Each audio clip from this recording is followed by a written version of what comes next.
Chapter 31. The Book of Manumission of Slaves. Chapter 1483. If a mukatib pays part of his contract of manumission, then becomes incapacitated or dies. Narrated, Amr b Shu'aib, on his father's authority, told that his grandfather reported.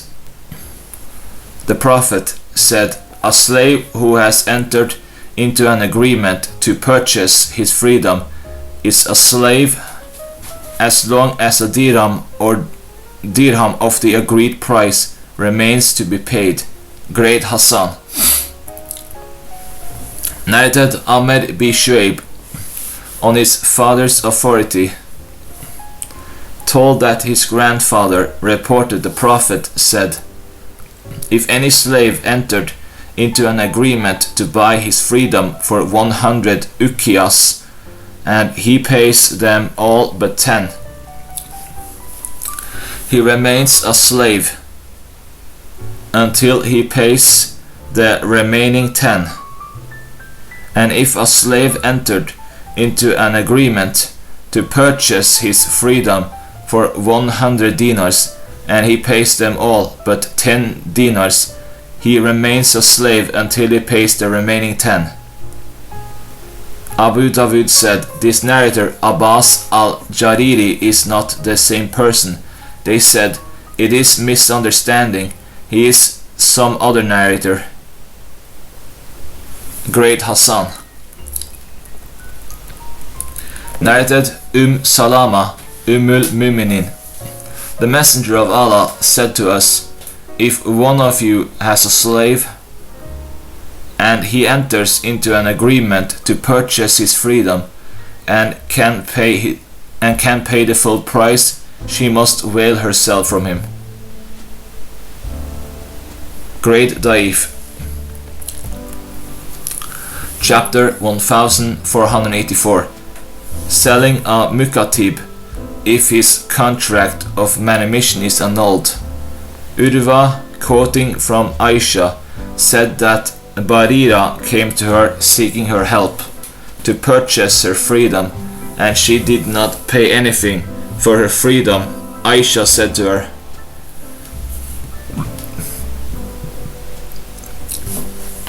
return to your people if you like that I make payment for the purchase of your freedom on your behalf, and I shall have the right to inherit from you. I shall do so. Barira mentioned it to her people, but they refused and said, if she wants to purchase your freedom for reward from Allah, she may do so, but the right to inherit from her shall be ours. She mentioned it to the Messenger of Allah. The Messenger of Allah said, purchase her freedom and set her free, for the right of inheritance belongs only to the one who sets a person free.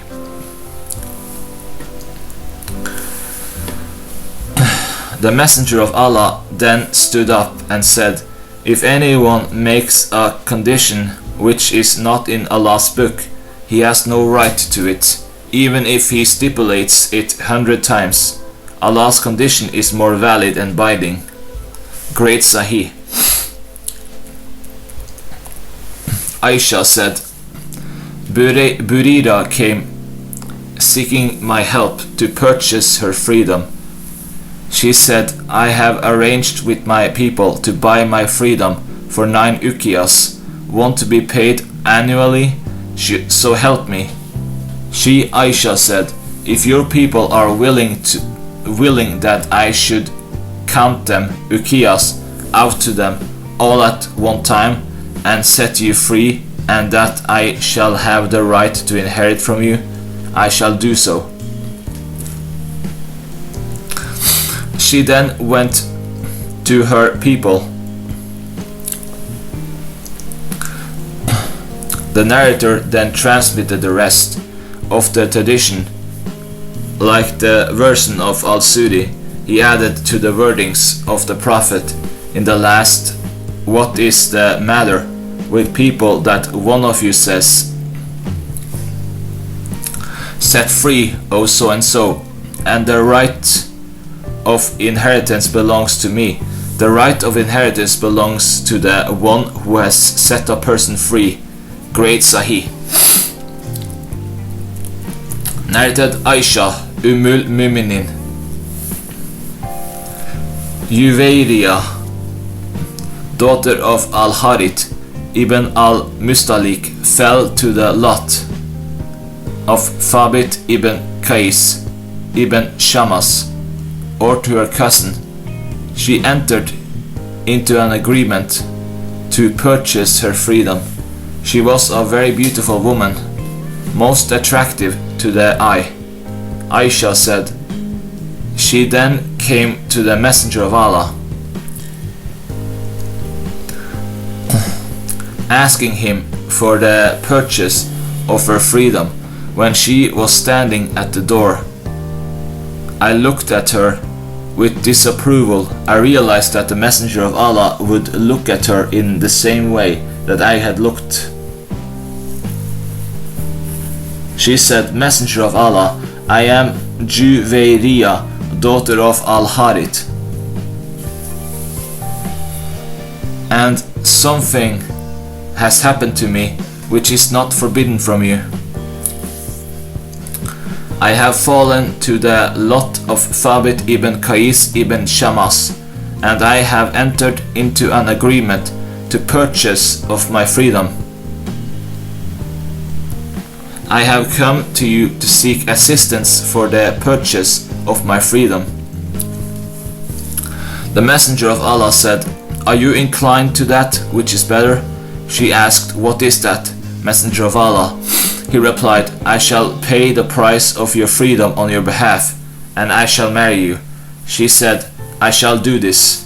She, Aisha, said, 'The people then heard that the Messenger of Allah had married Juwayriya. They released the captives in their possession and set them free, and said, they are the relatives of the Messenger of Allah by marriage. We did not see any woman greater than Juwayriya who brought blessings to her people. 100 families of Banu al-Mustalik were set free on account of her. Abu Dawud said, "This evidence shows that a Muslim ruler may marry a slave woman himself." Great Hassan. Chapter 1485. Manumitting a slave subject to a certain condition. Narrated Salama, Muminin.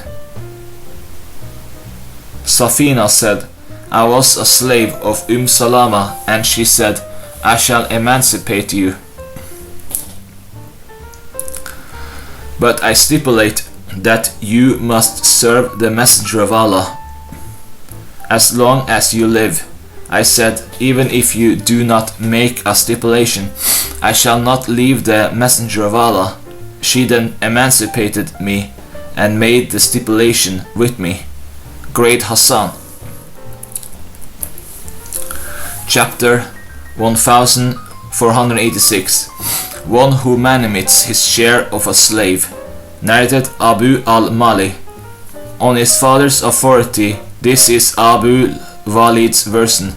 A man emancipated a share in a slave, and the matter was mentioned to the Prophet. He said, "Allah has no partner." Ibn Kathir added in his version, "The Prophet allowed his emancipation." Great Sahih. Narrated Abu Huraira. A man emancipated his share in a slave. The Prophet allowed his full emancipation and required him to pay the rest of his price. Great Sahih. Qatada narrated with his chain of narrators. The Prophet said, "If a man emancipates a slave shared by him with another man, his emancipation rests with him who emancipated his share. This is the version of Ibn Suwaid, Great Sahih. Qatada narrated with his chain of narrators. The Prophet said, if anyone emancipates his share in a slave, he emancipates him completely by his property, if he has property. The narrator Ibn al-Mutana did not mention al-Nadr bi Anas. This is the version of Ibn Suwaid, Great Sahih. Chapter 1487. Whoever mentioned working in order to pay off the remaining portion in this hadith. Abu Huraira reported the Prophet as saying, if anyone emancipates a share in his slave, he should completely emancipate him if he has money, but if he has none, then slave will be required to work to pay for his freedom, but he must not be overburdened. Great Sahih. Abu Huraira reported the Prophet as saying, if anyone emancipates his share in a slave, he is to be completely emancipated by his money if he has money, but if he has no money, a fair price for the slave should be fixed, and the slave is required to work for his master according to the proportion of his price, but he must not be overburdened. Abu Dawud said, in the version of both the narrators, the words are, he will be required to work and must not be overburdened. This is the version of Ali, Great Sahih.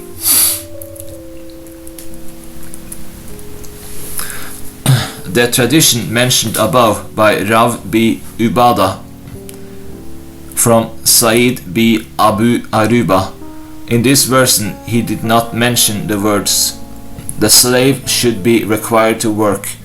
It has also been transmitted by Jarir bi Hasim and Musa bi Khalaf from Qatada through the chain of Yazid bi Surey, and to the same effect.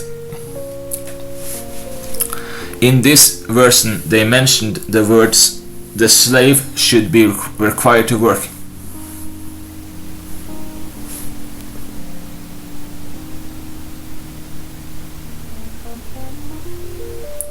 Chapter 1488. Regarding whoever reported that he is not asked to work. Abd Allah bi Umar reported the Messenger of Allah as saying, if anyone emancipates his share in slave, a fair price for the slave should be fixed. Give his partners their shares, and the slave be thus emancipated. Otherwise he is emancipated to the extent of the share which he emancipated.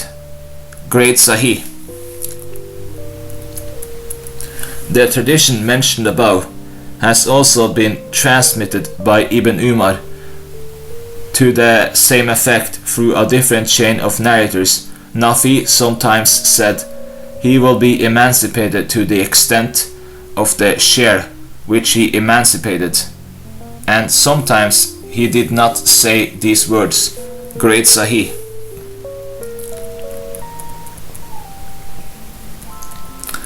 The tradition mentioned above has also been narrated by Ibn Umar from the Prophet. The narrator Ayub said, I do not know whether the following words are part of the tradition of the Prophet or Nafi told them himself. Otherwise he will be emancipated to the extent of the first man's share. Great Sahih in chain. Ibn Umar reported the Messenger of Allah as saying, if anyone emancipates his share in a slave, he should emancipate him completely if he has enough money to pay the full price. But if he has none, he will be emancipated to the extent of his share. Great Sahih. The tradition mentioned above has also been transmitted by Ibn Umar from the Prophet to the same effect as mentioned by Ibrahim bi Musa through a different chain. The tradition mentioned above has also been narrated by Ibn Umar through a different chain of transmitters to the same effect as mentioned by Malik. In this version there is no mention of the words "otherwise he will be emancipated to the extent of the first man's share." His version ends, "and the slave be thus emancipated to the same effect as he Malik mentioned." Great Sahih. Ibn Umar reported the Prophet as saying, "If a man emancipates his share in a slave, the rest will be emancipated by his money if he has enough money to pay the full price for him." Great Sahih.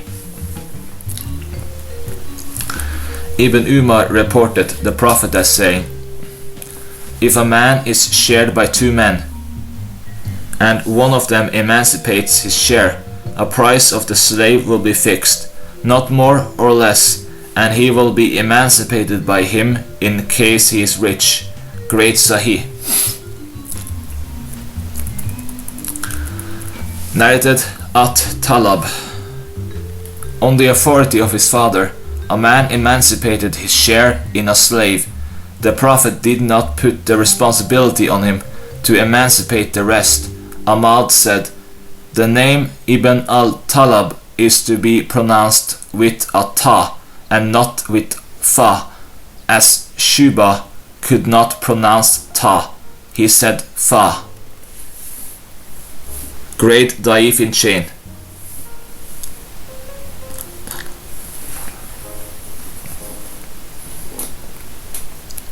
Chapter 1489.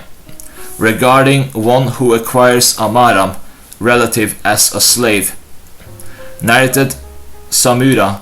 The Prophet said, the narrator Musa said in another place from Samura ibn Jundub, as presumed by Hamad, "If anyone gets possession of a relative who is within the prohibited degrees, that person becomes free." Abu Dawud said, a similar tradition has also been transmitted by Samura from the Prophet through a different chain. Abu Dawud said, only Hamad bi Salama has transmitted this tradition, and he had doubt in it. Great Sahih.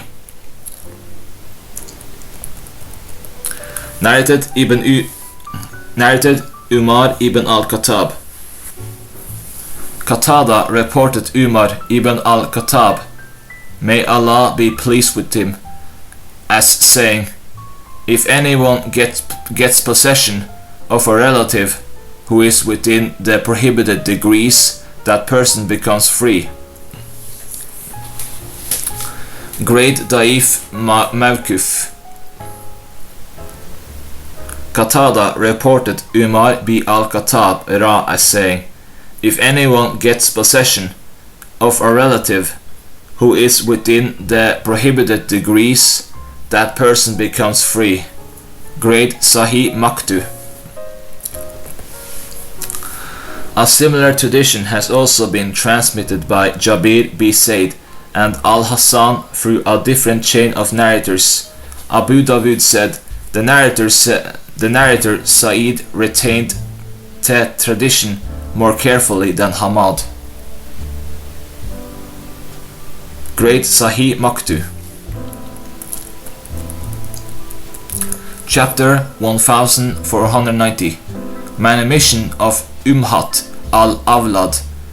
Narrated Sulama bint Makil al-Qasiyah.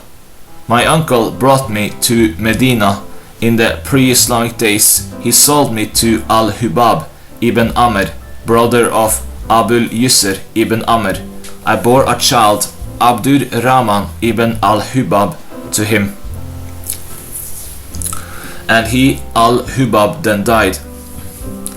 Thereupon his wife said, I swear by Allah, now you will be sold as a repayment for his loan. So I came to the Messenger of Allah and said, Messenger of Allah, I am a woman of Banu Kharija, Qais ibn Aylan. My uncle had brought me to Medina in pre-Islamic days. He sold me to Al-Hubab ibn Amr, brother of Abul Yusr ibn Amr. I bore Abdur Rahman ibn Al-Hubab to him. His wife said, I swear by Allah, you will be sold for his loan. The messenger of Allah said, who is the guardian of Al-Hubab? He was told his brother, Abul Yusr ibn Amr.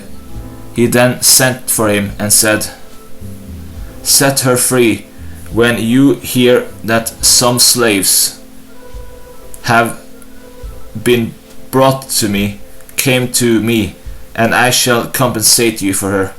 She said, they set me free, and when some slaves were brought to the messenger of Allah, he gave them a slave in compensation for me.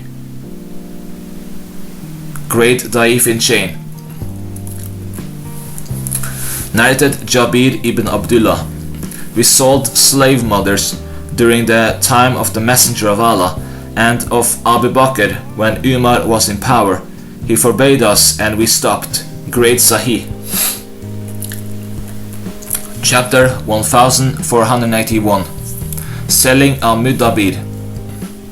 Jabir bi Abd Allah said, a man declared that his slave would be free after his death, but he had no other property, so the Prophet ordered to sell him. He was then sold for 700 or 900 dirhams. Great Sahih. The tradition mentioned above also has been transmitted by Jabir bi Abd Allah through a different chain of narrators. This version added, the Prophet said, you are more entitled to his price, and Allah has no need of it. Great Sahih. Jabir said, a man of the Ansar called Abu Madkur declared that his slave called Yaqub would be free after his death, but he had no other property. So the messenger of Allah called him and said, who will buy him? Nu'aym bi Abd Allah bi al-Naman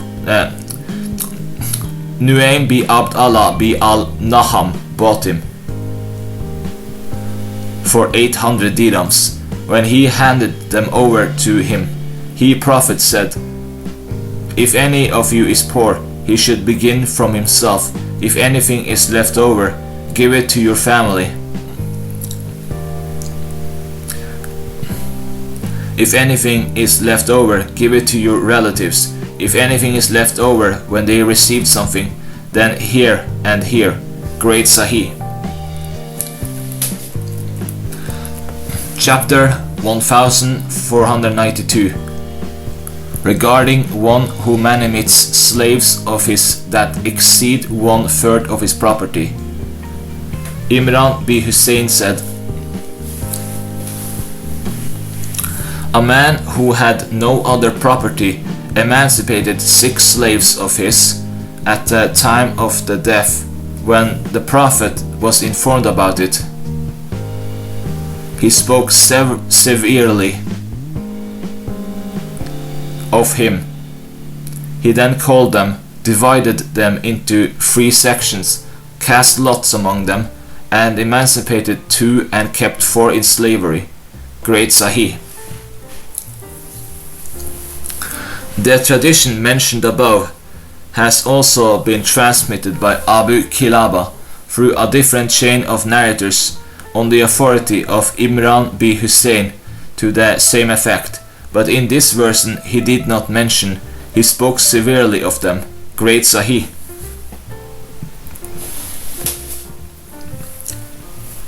The tradition mentioned above has also been transmitted by Abu Kilaba from Abu Said through a different chain of narrators to the same effect. A man of the Ansar, the Prophet said, had I been present before his burial, he would not have been buried in a Muslim cemetery. Great Sahih in chain. Imran bin Hussein said, A man emancipated 6 slaves at the time of his death, and he had no other property. The Prophet was informed about it. He cast lots among them, emancipated 2 and retained 4 in slavery. Great Sahih. Chapter 1493.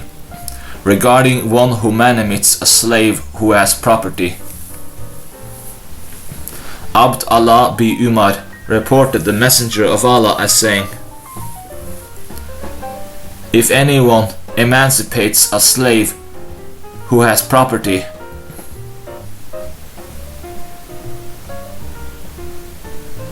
the property of the slave belongs to him, except that the master makes a stipulation.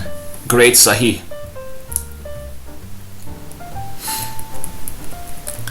Chapter 1494.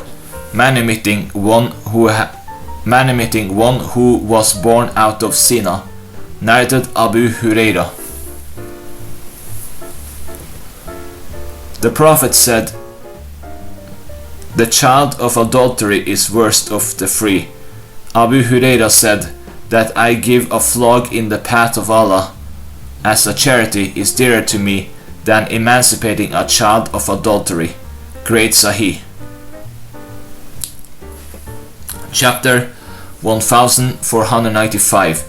Regarding the reward of manumitting a slave.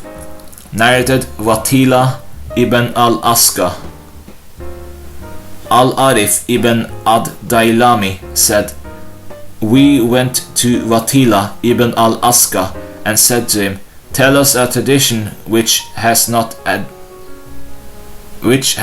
addition or omission. He became angry and replied, one of you recites when his copy of a Quran is hung up in his house, and he makes additions and omissions. We said, all we mean is a tradition you have heard from the Messenger of Allah. He said, we went to the Prophet about a friend of ours who deserved hell for murder. He said, emancipate a slave on his behalf. Allah will set free from hell a member of the body for every member of his. Great Daif. Chapter 1496. Which slave is better? Narrated Abu Naji as-Sulami. Along with the Messenger of Allah, we besieged the palace of At-Taif. The narrator Mutad said, I heard my father sometimes say, palace of At-Taif, and sometimes fort of At-Taif, which are the same. I heard the Messenger of Allah say, he who causes an arrow to hit its mark in Allah's cause will have it counted as a degree for him in paradise. He then transmitted the rest of the tradition. I heard the Messenger of Allah say, if a Muslim man emancipates a Muslim man, Allah the Exalted will make every bone of his protection for every bone of his emancipator from hell. And if a Muslim woman emancipates a Muslim woman, Allah will make every bone of hers protection for every bone of her emancipated from hell on the day of resurrection. Great Sahih.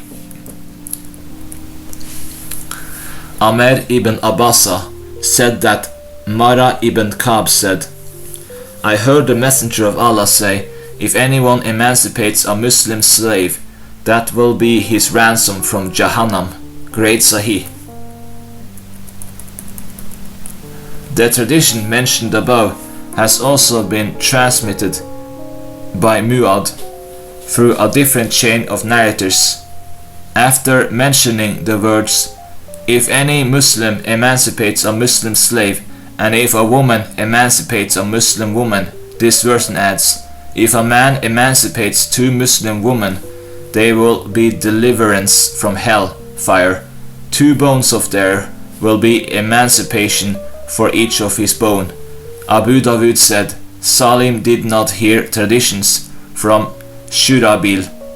Shurabil died at Siffin. Great Sahih. Chapter 1497.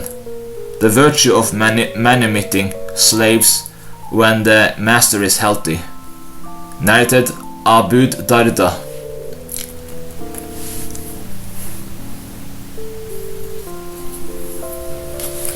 The Prophet said, the similitude of a man who emancipates a slave at the time of his death is like that of a man who gives a present after satisfying his appetite. Great Daif.